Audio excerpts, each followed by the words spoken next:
When most people are diagnosed with cancer, one of the very first questions that crosses their mind is, what did I do wrong? It's natural to search for answers. Some wonder if it was bad luck, others suspect genetics, and many point to lifestyle, diet, smoking, stress, or exposure to chemicals. The truth is that cancer doesn't usually have a single cause. It arises from a complicated combination of genetics, environmental exposures, and choices made over a lifetime. That includes what we eat, how we live, and how our bodies respond to all of it. Now, here's the part that frustrates me as a physician. Most oncologists, when by their patients about food, brush the question off. Too often they'll say something like, eat whatever you want, just don't lose too much weight.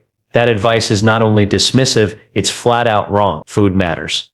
What you put in your body influences whether cancer thrives or struggles, whether treatments work at full strength or fall short, and whether the disease comes roaring back or stays under control. I've spent my career at the crossroads of medicine, research, and nutrition. I've studied how food interacts with cancer biology at the most fundamental levels. And I can tell you this with certainty, food is not a side issue. It is one of the most powerful tools a cancer patient has to fight back. No, food is not a cure on its own. No, food does not replace chemotherapy, immunotherapy, or surgery, but food can strengthen the body's defenses in ways that drugs alone cannot. And when cancer treatment ends, it is often the foods you eat every day that determine whether the disease returns. Let me take you deep into the science, stripped down, no fluff, no sugarcoating. This is the real story about food and cancer. Why cancer comes back? One of the hardest things I see as a doctor is when a patient who seemed to have beaten cancer finds out it has returned. In many cases, this happens because cancer stem cells survived the treatment. These are not ordinary cancer cells. They are like the mother cells of the tumor, capable of regenerating new cancer even after chemotherapy or radiation has killed off the bulk of it. If you imagine a weed in your backyard, the visible leaves and stems are easy to chop down, but if the root is left in the soil, that weed will return, often stronger than before. Cancer stem cells are the roots. Treatments often knock back the tumor, but unless those stem cells are disabled, the disease may come back. Here's the hopeful news. Certain foods contain natural bioactive compounds that specifically target cancer stem cells. In other words, food can help go after the very source of recurrence. That's why nutrition is not just an afterthought, it's a frontline ally in cancer therapy. The foods that harm. Before we get into the foods that help, let's talk honestly about the foods that hurt. Because cancer is not only influenced by what you add to your diet, it's also influenced by what you avoid. Processed meats? The World Health Organization classifies processed meats as a Group 1 carcinogen, the same category as tobacco and asbestos. This doesn't mean a slice of bacon will give you cancer tomorrow, but it does mean that frequent, long-term consumption of things like sausages, deli meats, ham, hot dogs, and salami increases your risk, especially for digestive cancers like colon cancer. The nitrites, preservatives, and chemical byproducts formed in these meats all contribute to mutations and chronic inflammation. Grilled and charred meats? It's not just the meat itself. The way we cook it matters. When fat drips onto flames and creates smoke, that smoke contains carcinogenic chemicals called polycyclic aromatic hydrocarbons, PAs. These float up, coat the surface of the food, and ultimately land in your digestive tract. At the same time, the high heat transforms amino acids and proteins into another set of carcinogens called heterocyclic amines, HCAs. Both PAAs and HCAs have been linked to higher cancer risk. Does that mean you can never barbecue again? Not at all. But it does mean you should be smart. Clean your grill grates thoroughly because old char harbors these toxins. Stand back from the smoke. Don't breathe it in like cologne. Marinate meats, fish, or vegetables in citrus juice, pineapple, or spices like turmeric and cumin. Antioxidants in the marinade neutralize many of the harmful compounds. And most importantly, enjoy grilled food occasionally, not daily. The 5 health defense systems. Your body isn't defenseless against cancer. In fact, it's wired with 5 major defense systems that work around the clock to keep disease in check. Cancer develops when these defenses are weakened, bypassed, or shut down. The beauty is that food can reawaken them. Think of food as the switch that turns these systems back on.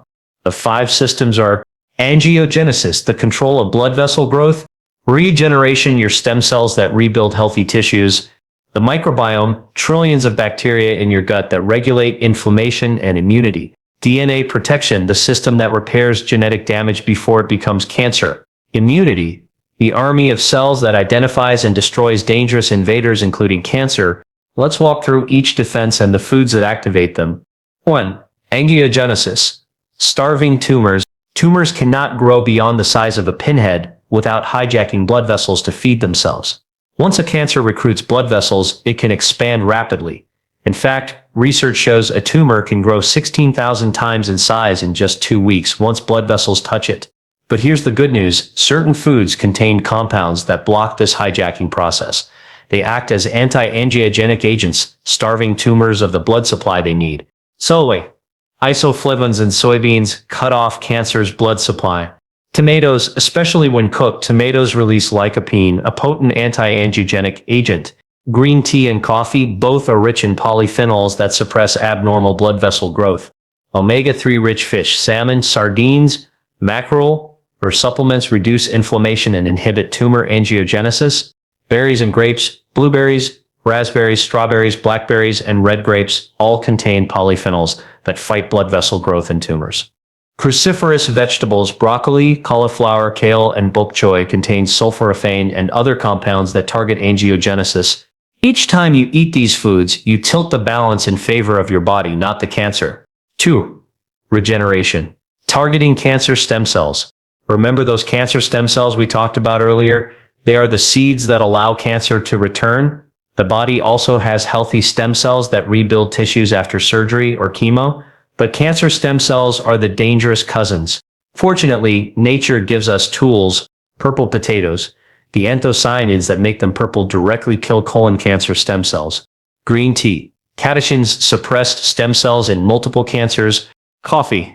Your morning brew does more than wake you up, it helps dismantle stem cells. Tree nuts. Walnuts, almonds, pecans, and hazelnuts all contain healthy fats and bioactives that limit stem cell activity. The microbiome, calming inflammation. Inside your gut live about 39 trillion bacteria, mostly clustered in the colon. They are not passive passengers, they are chemical factories. When properly fed, they produce short-chain fatty acids that circulate through your body, lowering inflammation and boosting immunity. But when the wrong bacteria dominate, they stoke inflammation, which is like pouring gasoline on the cancer fire. How do you cultivate the right microbiome? Prebiotic foods, beans, lentils, chickpeas, avocados, raspberries, mushrooms, all high in fiber and polyphenols that feed good bacteria. Fermented foods, kimchi, sauerkraut, miso, kefir, full-fat yogurt. These provide live probiotics that seed your gut with healthy strains. Polyphenol-rich foods, pomegranates, cranberries, mangoes, chili peppers, and even Chinese black vinegar help grow a specific bacteria called Akkermansia muciniphila. This strain is linked with better responses to immunotherapy, the cutting-edge cancer treatment that uses your own immune system to fight the disease.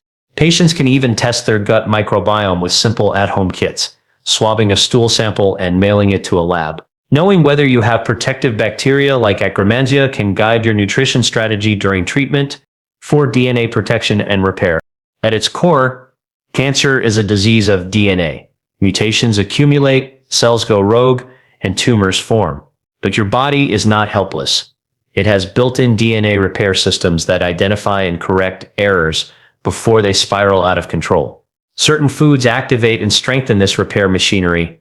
For example, cruciferous vegetables stimulate detox enzymes that clear out carcinogens. Antioxidants in fruits and spices reduce oxidative damage. And compounds in nuts and whole grains support the integrity of DNA. Eating to protect your DNA is like investing in regular maintenance for your body's operating system. 5. Immunity, the cancer police. Finally, let's talk about your immune system, your body's natural army. Immune cells patrol for threats, including cancer. But cancer is sneaky. It cloaks itself in signals that make it invisible. Chemotherapy often weakens immunity, which is why so many patients are vulnerable to infections during treatment. Food can help bring immunity back online. Broccoli sprouts. These young shoots, just 3-4 days old, contain sulforaphane that powers up immune cells. Blueberries. A handful can increase the activity of T cells and natural killer cells, the very cells that hunt down cancer. Chili peppers. Capsaicin not only adds heat, but also wakes up immune defenses. When you combine these foods with cancer therapies, you're essentially doubling down. Medicine fights directly, and food strengthens the troops behind the scenes. Evidence from real patients? Skeptical? Let's look at hard data. In one study of 8,206 patients with stage 3 colon cancer, those who ate just 2 servings of tree nuts per week had a 57% better survival rate than those who didn't. That's not magic, it's science. Nuts improved the microbiome, boosted immunity, and reduced inflammation, tipping the balance towards survival. In another study from France, researchers examined patients undergoing immunotherapy. They discovered that those who did not respond well were missing Akkermansia muciniphila in their gut. Patients who had higher levels of this bacteria were far more likely to benefit from treatment. And remember, foods like pomegranates, cranberries, and fermented foods naturally cultivate this exact bacteria. This is real clinical evidence. Food makes a measurable difference in outcomes. Practical guidance for cancer patients. If you've just been diagnosed or are supporting someone who has, here are some guiding principles. Don't look for a one-size-fits-all list. Nutrition must be personalized. A patient with diabetes will need a different strategy than one with celiac disease. Focus on diversity. Eat a wide variety of plant-based, fiber-rich, colorful foods. Each food brings different bioactives that support different defense systems. Avoid the big offenders. Cut down on processed meats, excessive grilled or charred foods, and ultra-processed junk.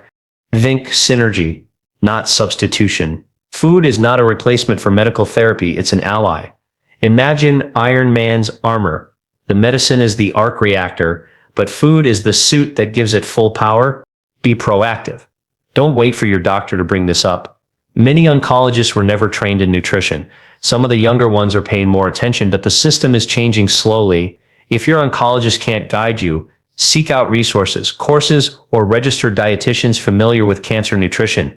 The bigger picture. Here's what I want every patient to know. Food is not fluff. It is not an optional add-on. It is part of the fight. Every bite is either helping your defenses or helping the disease. You have control over that choice every single day. Think about it this way.